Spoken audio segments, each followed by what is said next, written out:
On ouvre le débat aux questions et allons-y. Qui a des questions à poser? Oui, bonjour, j'ai une question pour Madame Buzinski. Je ne sais pas si c'est possible de mettre le diapo. Vous avez parlé du Danube, C'est et pas nous vous qui avez vu des gérons. formes. On ne peut pas mettre les diapos, c'est la technique, c'est trop compliqué. Ah, d'accord. Donc, à un certain moment, vous avez montré, et c'était très intéressant parce que vous avez plein de molécules polyfluorées que vous supposez que sont tous des PFAS. Alors, à ce stade, je ne sais pas s'ils sont tous des PFAS parce qu'en fait, j'ai l'impression qu'ils sont tous des mutants d'un PFAS primaire, parce qu'en fait, vous avez vu les formules, il y a des CF3 qui migrent, ainsi de suite. Alors, je ne sais pas si c'est la contamination du Danube qui permet en fait cette transformation. Et en l'occurrence, alors à ce moment-là, c'est une activation du PFAS primaire qu'il a dégradé le PFAS primaire pour faire des PFAS mutants. Je ne sais pas si vous pouvez nous éclairer, et j'aimerais bien voir en fait le lien de cette publication. Oui, alors le lien, vous l'aurez, parce que dans tout ce que j'ai montré, je vous ai mis tout le temps les DOI sous les figures. Donc je pense que les conférences se sont diffusées. Donc vous pourrez regarder, elle est très intéressante. Alors en fait, c'est en effet des homologues. Alors nous, on ne va pas parler de mutants, on va parler d'homologie. Mais ça traduit vraisemblablement une source majoritaire pour ce type de contamination. Bon, il y a les autres, hein, il y a les classiques, mais l'étude n'a pas focalisé sur les classiques. Et par contre, sur certains points, parce que c'est pas partout, ils ont vraiment mis en évidence ces nouveaux homologues qui ont en effet une interconnexion entre eux et qui viennent de mélanges particuliers, mais pour le moment, c'est pas connu. Et ça peut être de la dégradation aussi. Vous avez raison de structures plus importantes et de processus de transformation. Pardon ? Alors oui, on a démontré qu'il y avait de la dégradation dans le milieu naturel, hein, très faible, mais ce sont des molécules qui se dégradent en partie, notamment dès qu'elles sont un petit peu polyfluorées. Ça peut se faire aussi lors de procédés, notamment d'épuration. Et oui, voilà, oui. Et c'est pour ça que les approches TOP sont intéressantes parce qu'elles montrent la part non émergée de l'iceberg. Mais par contre, dans le TOP, on n'a pas les structures.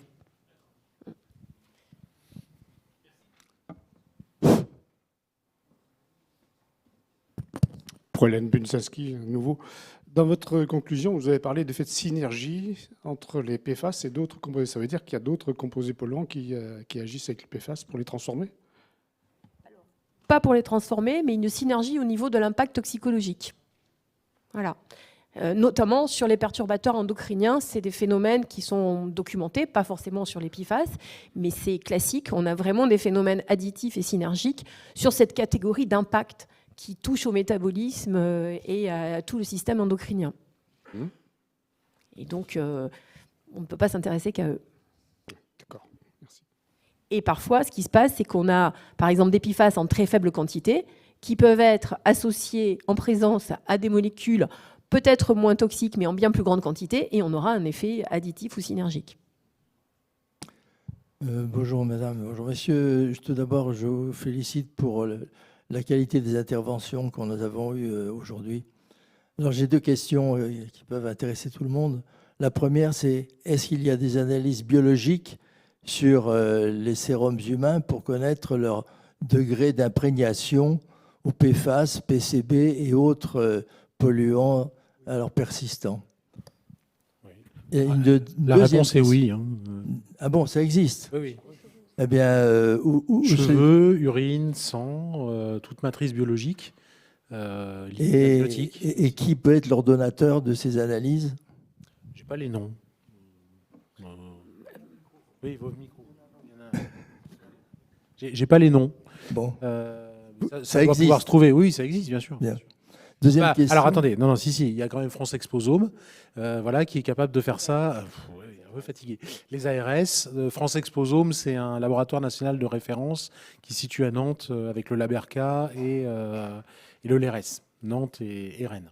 Enfin, deuxième question, puisque on est à la maison de la chimie, est-ce qu'il n'y a pas des molécules chélatrices de ces fameux polluants éternels? Je ne sais pas, tu sais. Alors, Bah, oui. Allez, non, vas-y. Non, non. Bah, non, allez-y.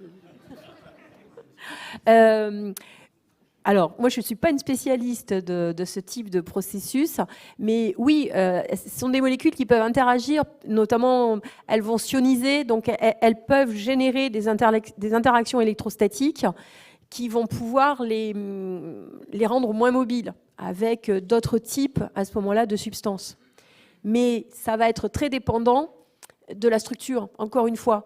Et par exemple, une molécule qui est problématique, c'est le TFA, qui lui est vraiment excessivement soluble et qui passe à travers tout ce qu'on peut imaginer comme membrane, comme absorbant, etc. Mais oui, on peut en chélater un certain nombre. Sauf que ce sera très cher. Ah oui.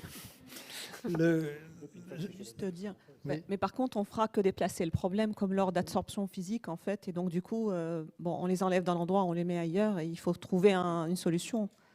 J'en Pas connais juste- une pour le chlordécone, mais il va y en avoir d'autres.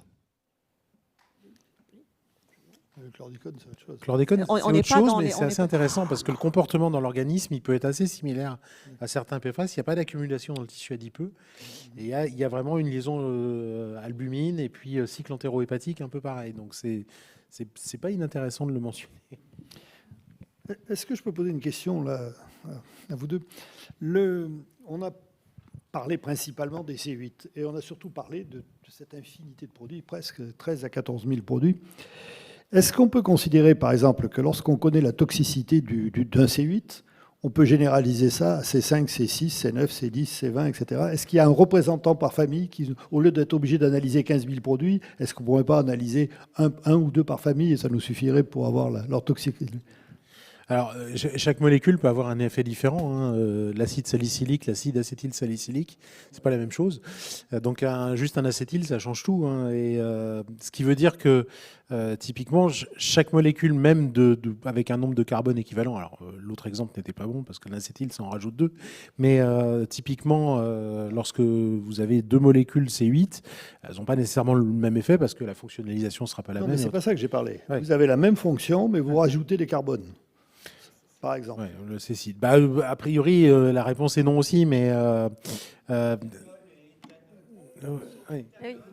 Oui. Et en plus, c'est des interactions avec des récepteurs. Donc la forme et tout ce qui est stérique va avoir une influence sur la toxicité.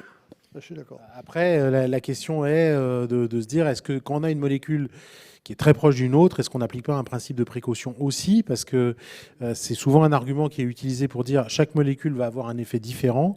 Et donc, à partir du moment où on a remplacé, par exemple, le bisphénol A par d'autres bisphénols, typiquement, on repart sur une réanalyse toxicologique des autres bisphénols en attendant que...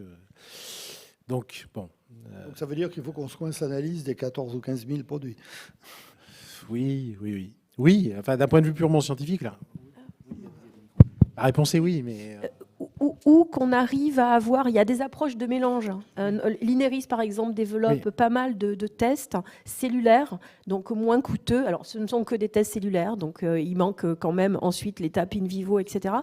Mais ça permet de faire des screenings. Et par exemple, ils ont développé un test, alors à valider encore, donc un peu comme les PIPAR, appelé TT, qui serait spécifique un petit peu d'une action globale PIFAS. Mais ça vaudra que pour un mécanisme. Et vous avez vu qu'il y a de nombreux mécanismes. Donc voilà. Mais aborder un mélange global en essayant de faire une concentration, ça peut permettre d'avancer un petit peu par rapport à cette complexité.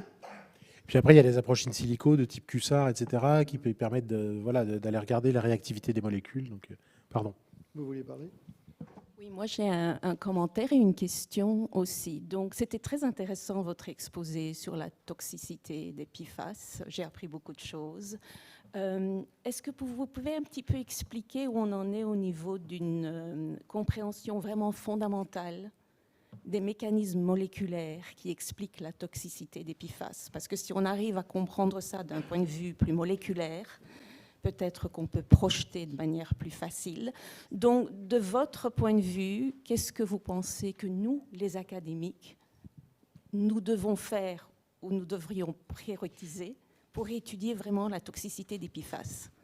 Alors, je pense que il y a déjà quelques mécanismes que j'ai présentés, les PIPAR, CAR, etc., le stress oxydant, la perturbation métabolique. Moi, ce que je pense, c'est que pour les molécules, il faut avoir des approches sans a priori, de type métabolomique, transcriptomique, pour identifier quels sont, lorsqu'on prend la transcriptomique, quels clusters de gènes sont régulés, pour identifier les mécanismes en amont qui régulent ces clusters de gènes. Même chose pour la métabolomique. Quand il y a une perturbation du métabolisme des lipides, de la bêta-oxydation, c'est ce qu'on constate avec certains PFAS, le PFOA, d'aller regarder en amont qu'est-ce qui régule ce type de métabolisme. Donc l'approche sans a priori. Et puis ensuite, d'un point de vue un peu plus réglementaire, la formalisation des voies de signalisation qu'on va identifier. Il y a des approches maintenant au niveau de l'OCDE qu'on appelle Adverse Outcome Pathway. Donc on est dans le domaine du vin, les AOP. Non, je plaisante. C'est le même sigle, AOP, et ces Adverse Outcome Pathway permettent de formaliser les voies de signalisation. Cet intérêt de formaliser les voies de signalisation, il est que lorsqu'on va être confronté à des mélanges, on va, pour deux PFAS différents qui n'activeraient pas peut-être le même récepteur, avoir la possibilité de voir comment les voies seront activées. Alors, il faut qu'on les rende quantitatives, évidemment, le temps, la dose pour activer les voies. Mais ça peut permettre, sous la forme de réseau, d'identifier potentiellement des effets mélanges, et ce, d'une manière un peu plus prédictive. C'est-à-dire, sur la base d'expérimentation, on dessine ces cheminements, et ensuite, sur de nouvelles molécules qui sont dessinées, on teste ces molécules sur ces cheminements pour voir comment les effets mélanges fonctionneraient. Donc il y a à la fois, je pense, des approches sans a priori pour répondre à la question des mécanismes moléculaires, et ensuite je pense qu'il faut les formaliser de manière plus importante, et l'OCDE pilote ça, pour obtenir des approches de toxicologie prédictive, notamment sur les effets mélanges. Et qui incluent des molécules qui ne sont pas des PFAS, potentiellement. So I have a follow-up question. So this is obviously extremely important, but it will take time to secure those data. So what is the viewpoint in Europe on how you reconcile the time scale that will be required to understand really how those PFAS become toxic compound and the time scale of regulation? How are those two parties talking and how does that interface? Who shall I talk to? We continue to talk in English? En français, ça va. Alors peut-être que je peux intervenir parce que ma question est en lien avec ce qui vient d'être dit. Là, on a vu toutes les présentations très intéressantes d'un point de vue identification, analyse, traitement, absorption ou autre. Mais aujourd'hui, si on nous demande qu'est-ce qu'il faut en fait. Est-ce qu'il faut de l'argent? Est-ce qu'il faut plus de réglementation? Est-ce que c'est du temps, de la matière grise? Plus de gens qui travaillent sur ces thématiques-là? Si on avait là une baguette magique, qu'est-ce qu'il faudrait faire à un temps court, moyen et long terme pour aider à la décision publique et orienter les débats des politiques, parce que ce n'est pas juste dans les laboratoires et à la paillasse que ça se passe. Donc qu'est-ce qu'il faudrait faire? C'est en lien avec la question d'abord en France, puis à une échelle européenne et une échelle mondiale. Mais ça doit démarrer déjà chez nous. Vous me posez la question? C'est une question ouverte, je pense. C'est vaste. Hein. Pour sortir un peu du micro vers le macro. Ouais. Alors, c'est pas une réponse, je sais pas, c'est juste une sorte de sentiment pour répondre à cette question et à celle-là. En fait, les échelles de temps sont pas conciliables. En effet, on a une sorte de dichotomie et finalement, c'est antagoniste. Mais néanmoins, c'est la complexité qui fait qu'on est en fait confronté à quelque chose qu'on n'arrive pas à comprendre ou à bien gérer. Donc déjà, diminuer la complexité de nos usages et de nos apports devrait aller dans une logique de simplification. Donc rationaliser, éliminer finalement les composés dont on n'a pas besoin ou les usages dont on n'a pas besoin, vraiment pratiquer cette censure. Plus de réglementation dans ce sens. Alors certainement plus de réglementation, parce qu'un problème un peu plus simple sera quand même plus facile à appréhender. On est dépassé dans un temps court par la complexité. Dans 10 ans, dans 15 ans, on aura pas mal de solutions. Mais il y aura 15 ans qui seront passés. Moi, je commence à avoir des consommateurs qui me disent pourquoi est-ce qu'on n'est pas informé de la présence des molécules dans certains produits qui sont des produits de consommation courante. Parce que si on le savait, on ne les achèterait pas. Voilà, c'est ce qu'ils disent. C'est ce que les gens disent. Voilà. Sur certains indicateurs, type Nutri-Score, ça fonctionne. Ça change les habitudes. Il y a des études scientifiques prouvées dessus. Et voilà. Donc, mais sur les paquets de cigarettes, il y a aussi ils continuent à acheter quand même. Hein. Et ça continue à acheter quand même. Mais voilà, une partie, en tout cas, des personnes peuvent avoir, en tout cas, une incitation potentielle. S'ils ont les moyens, parce que c'est aussi une question sociale et sociétale. Les produits, on peut parfois pas les acheter. Oui. Je voulais intervenir sur ce point. Je pense que le marquage, et d'ailleurs c'était une des solutions qui a été suggérée, en fait le fait de tracer les PFAS, c'est un élément fondamental. Il faut avoir en tête qu'on est en Europe, et en Europe, on n'a pas d'OGM dans l'alimentation, parce que les OGM sont marqués sur les paquets et que les distributeurs ont décidé qu'il n'y aurait pas d'OGM sur les rayons du supermarché. Donc la traçabilité est un élément fondamental et fonctionne. Moi, je pense qu'on manque énormément de choses sur les PFAS. C'est un problème énorme, c'est clair. On a parlé un peu de substitution, je suis d'accord, hein, il faut accélérer la substitution, il faut accélérer aussi des moyens conséquents dans l'innovation, dans la recherche, sinon on n'avancera pas. Tout n'est pas remplaçable facilement, on l'a vu, même sur des cas très simples, c'est extrêmement compliqué. Après, on manque cruellement de données. Quand on regarde, on a, Thomas il connaît mieux que ça, il est dans la salle, on a quelques valeurs toxicologiques de référence ou écotoxicologiques, donc pour l'impact sur la santé ou sur l'environnement. On parle de 10 000 substances, on entend même aujourd'hui, il y a une valeur qui croît de manière exponentielle, on parle de millions maintenant de substances, hein, quand la dernière étude qu'on a vue, et on n'a que des données pour quelques-unes. On parle d'analyse, c'est bien beau l'analyse, on a parlé du TFA, qui est effectivement un problème important. Le TFA, on sait l'analyser dans l'eau destinée à la consommation humaine. La valeur n'est pas fiable quand on fait avec la même norme l'analyse sur un effluent industriel. Donc aujourd'hui, par exemple, on va taxer en termes de redevance le TFA, on ne sait pas l'analyser dans nos effluents industriels. Non. Il n'y a pas de normes aujourd'hui, il n'y a pas de normes. Non. Et c'est le cas, par exemple, je n'ai pas parlé des effluents atmosphériques parce qu'il y a la même chose qui est en train de se passer que la campagne qu'on a fait sur les effluents liquides à queue. C'est en cours, hein, sur les unités d'incinération, co-incinération, les traitements thermiques. On mesure là 49 PFAS.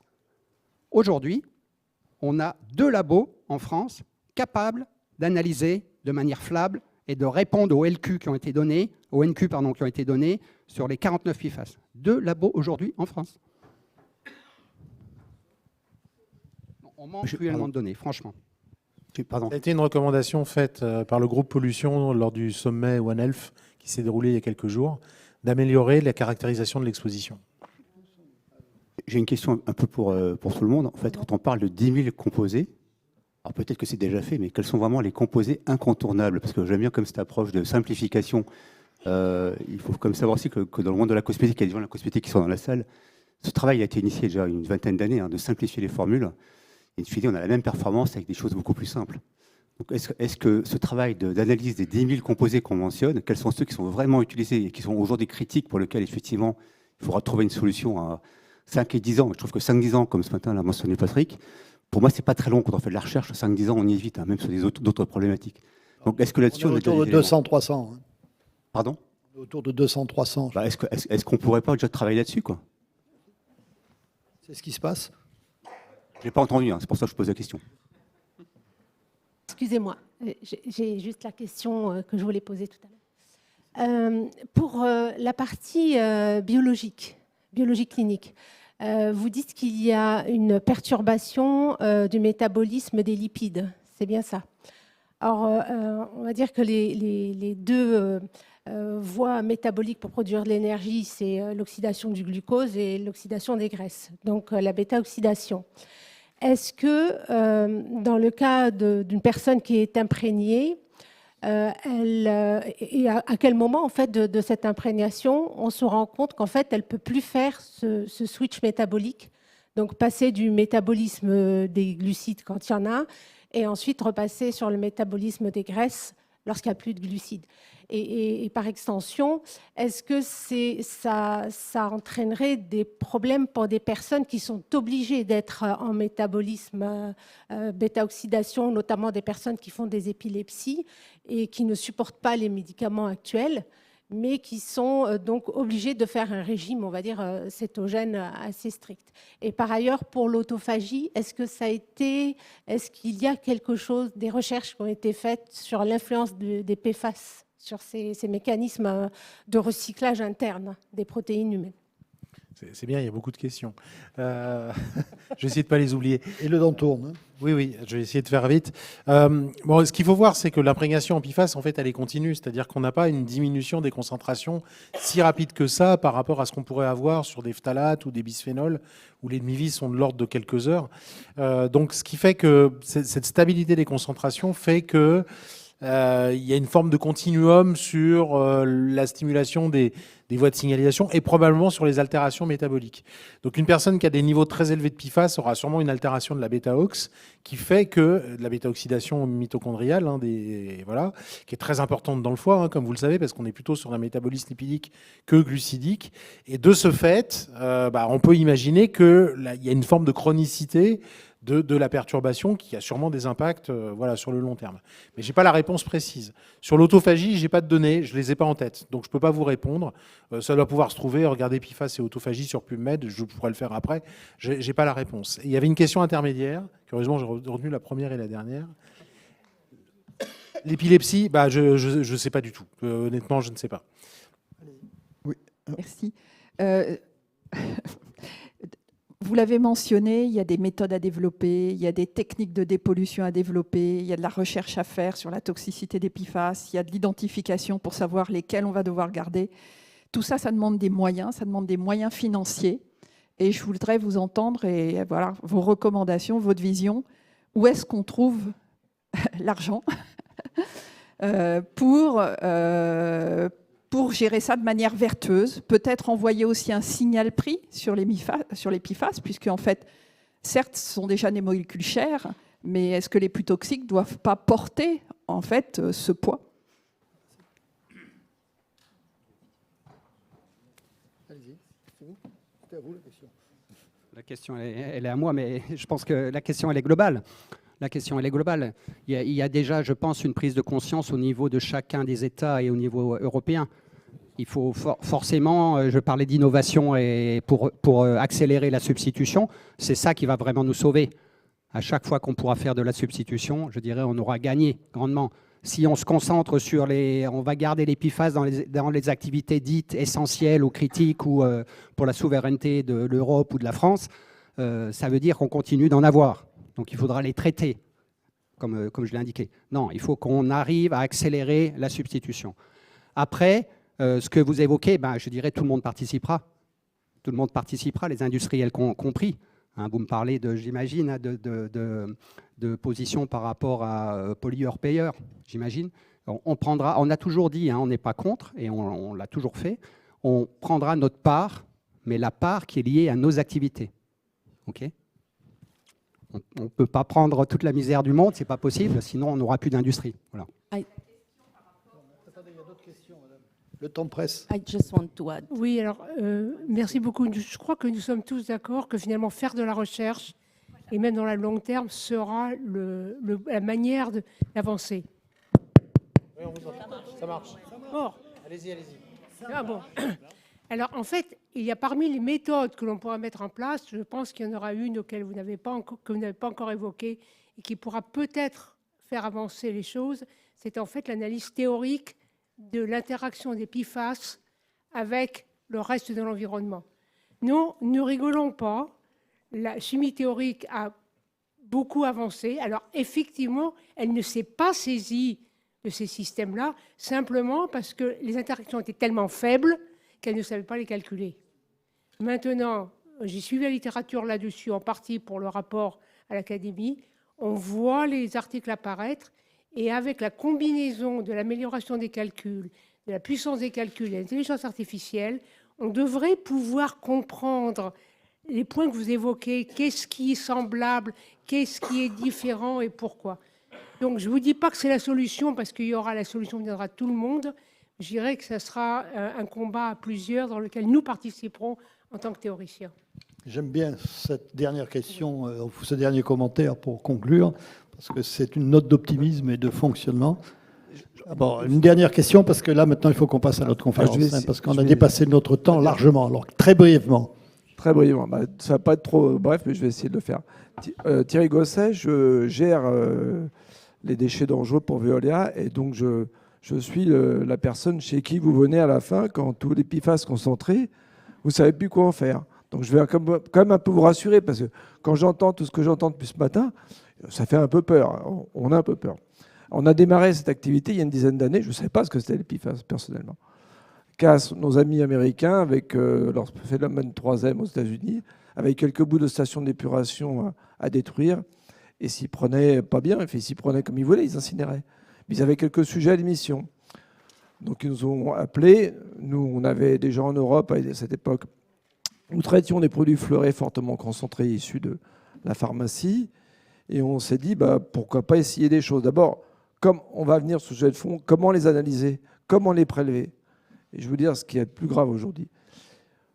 Globalement, je vais essayer de faire bref. On a trouvé des procédés pour les traiter à haute température, mais pas à 1200 degrés, plutôt à 1000 degrés. Donc des solutions sont faisables. On a inventé des procédés qu'on a brevetés, qui aujourd'hui sont appliqués dans plus d'une quinzaine d'usines en Europe. Donc ces procédés fonctionnent. Ce que l'État aujourd'hui, les États, notamment la France, est en cours de mesurer nos émissions, bien évidemment. Alors, ça ne suffit pas de mesurer les émissions. Quand on incinère, il y a des mâches fer et des RF. Mais on a oublié ce détail.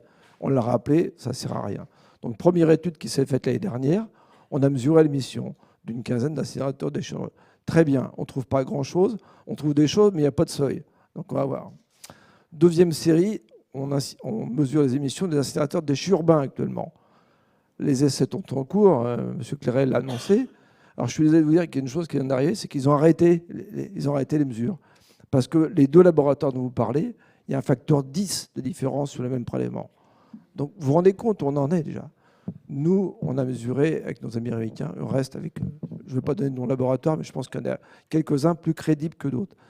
Mais l'analyse et le prélèvement, déjà, coûtent une fortune et pas grand monde nous faut payer, sauf les gens comme nous qui avons intérêt à produire des chiffres avant que nos amis des ONG me posent des questions. On est très serein, on est aux limites de détection de l'analyse aujourd'hui. Donc rassurez-vous, tout va bien, sauf qu'il faut payer. Et je vais venir sur une autre réflexion que je n'ai pas pu faire ce matin. On a parlé beaucoup de recyclage. Je veux bien qu'on recycle un jour les PFAS, mais bon, c'est que, pour vous donner un exemple, si on veut recycler, il faut prélever, trier, traiter. À la fin, le produit final coûtera toujours plus cher que le produit neuf. D'accord ? Est-ce que vous, industriels, vous êtes prêts à payer ce prix quand vous l'utilisez ? Et je vais vous donner un exemple précis aujourd'hui. On a fait, il n'y a pas longtemps ici dans cette salle, une conférence sur les plastiques. Aujourd'hui, en Europe, on a investi dans des centaines de millions dans les usines de recyclage de plastique.